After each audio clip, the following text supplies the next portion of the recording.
tawakal, banyak masalah dalam kehidupan ibu ya. Nah, boleh ceritain ke kita nggak apa yang bikin ibu risau dan resah dengan kehidupan ibu sekarang? Sebelumnya Pak Ustadz, maaf saya minta maaf sekali. Saya mau cerita mengenai hidup saya. Saya itu tinggal di sebuah lembaga agama gitu lah pendidikan. Saya sempat bersekolah kayak pendidikan belajar di sana.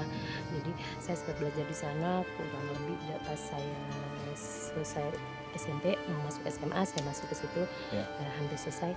Saya nggak tahu, saya kan suka sholat malam nih awal ceritanya. Suka sholat malam, tiba-tiba setiap saya sholat habis atau mau sholat tahajud atau setelah sholat tahajud itu ada beliau bilang itu pengurus atau yang pemilik yayasan lah datang. Makanya dia bisa masuk ke situ, memberikan saya air, terutama air untuk supaya saya kan lagi belajar Al-Quran tuh ya, untuk supaya saya bisa cepat hafal. Sebentar, mohon saya potong. Ya, berarti ibu itu di sana mondok ya pada saat itu ya? Iya, kayak semacam bisa itu. Dibilang kayak gitu ya? Iya, bisa dibilang seperti itu. Jadi beliau itu datang di saat saya selesai sholat tahajud atau sebelum. Tahu jam-jamnya sekitar jam 2 atau sampai jam 3 seperti itu.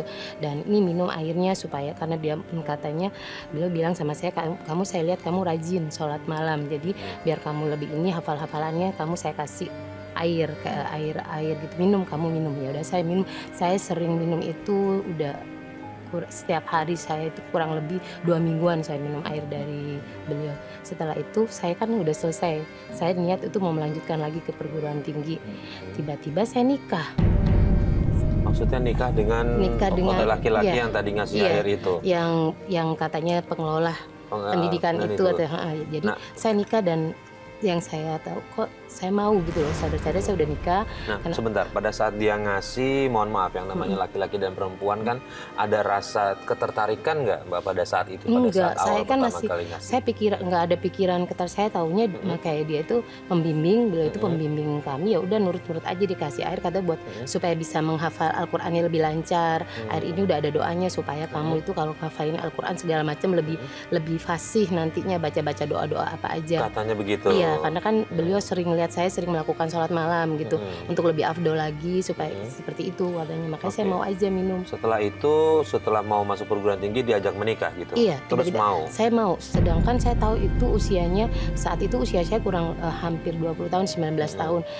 Untuk beliau itu usianya 40-an ke atas. Menurut saya waktu saya masih usia segitu udah tua, saya nggak mungkin mau.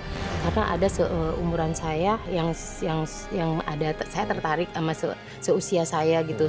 Itu aja kalau saya normal pasti saya mau, tapi pas saya curhat katanya kayaknya kamu kena pelet deh.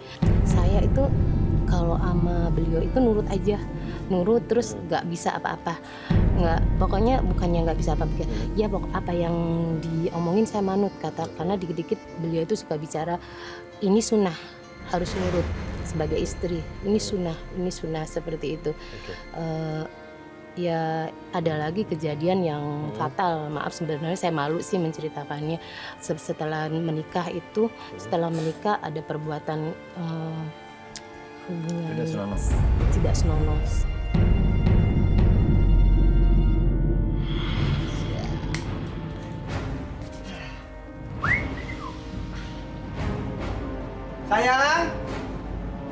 Sayang, kita sayang. Lama bener sih dipanggil suami.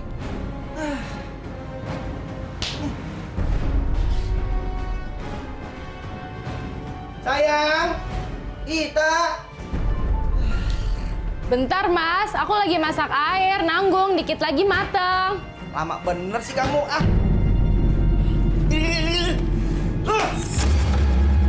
Kita sayang, cepetan apa? Sini ke kamar, layani aku. Kamu kenapa sih? Udah tahu aku lagi di dapur. Kamu dengerin saya aja, nurutin apa kata saya, ya. Diam sini sayangnya. Ikutin apa kata suami, ya. Jangan lawan ya. Cantik, manis, madu. Tuh kamu mau ngapain? Ikat dulu. Nggak ngapa-ngapain, ikutin aja. Kamu ngapain sih mas? Udah. Aku nggak mau kayak gini. Aku nggak mau. Kamu dengerin apa kata suami? Aku nggak mau.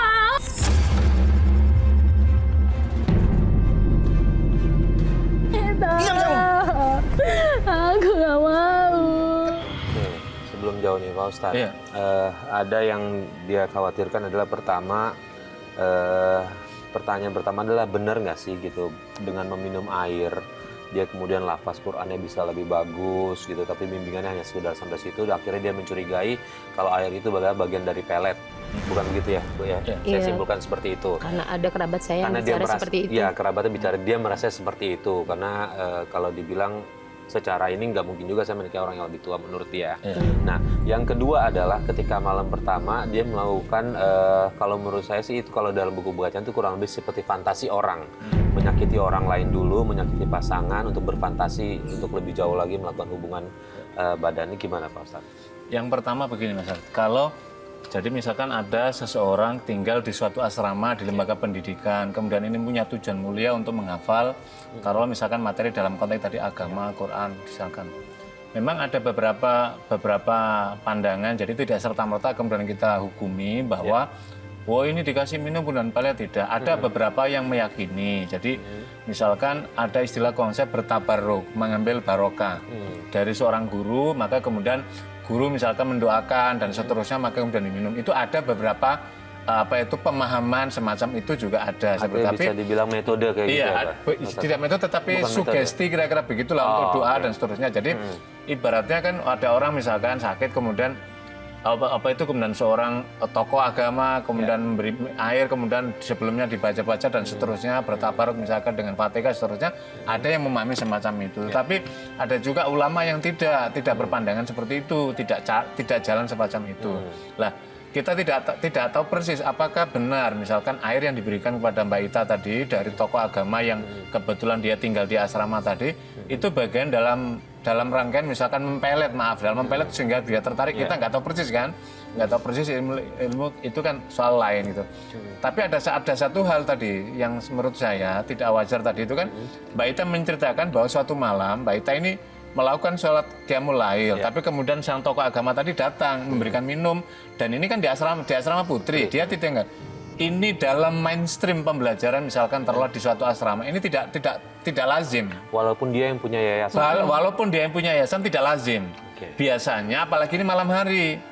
Biasanya misalkan menyuruh pada istrinya, tolong kasihkan ini fulan, ini air sudah saya beri doa-doa misalkan, mudah-mudahan Allah, jadi tidak pada airnya itu, mudah-mudahan dengan wasilah ini Allah memberikan keberkahan melalui ini sudah doa. Karena memang kan begini Mas Arif, ada satu buku menarik yang ditulis oleh Masaru Emoto. Ini seorang mineralogi dari Jepang ini, meneliti bahwa air itu ternyata memberikan 3 respon.